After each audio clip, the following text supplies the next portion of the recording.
In today's video, I'm going to teach you how to deposit cash in Wealthfront. Easy tutorial.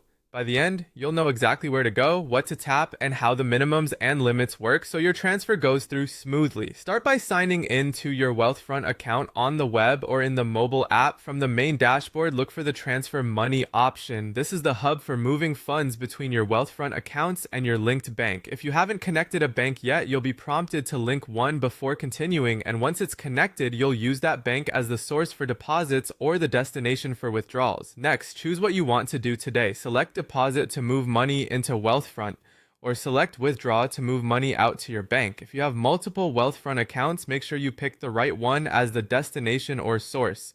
You'll see fields to enter the amount and review which bank account you're using. Take a moment to double check those details before continuing. There are a few important minimums to keep in mind.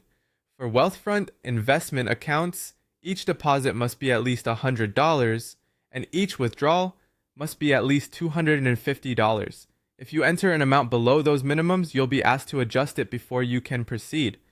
For Wealthfront cash accounts, the minimums are much lower. You can deposit or withdraw as little as $1. This flexibility makes the cash account handy for small, frequent moves, while investment accounts are better suited to larger, less frequent transfers.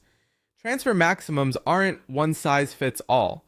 They vary by transfer type, and the most current limits are listed in the Wealthfront FAQ. You can find that inside the help or support section. If you're planning a large move, it's a good idea to check those limits first so you can decide whether to split the transfer or choose a different method. A few quick tips to keep everything running smoothly. Many bank transfers use the ACH network, which typically takes about 1 to 3 business days. Weekends and bank holidays don't count toward that timeline, and a first transfer from a newly linked bank can take a bit longer due to standard verification.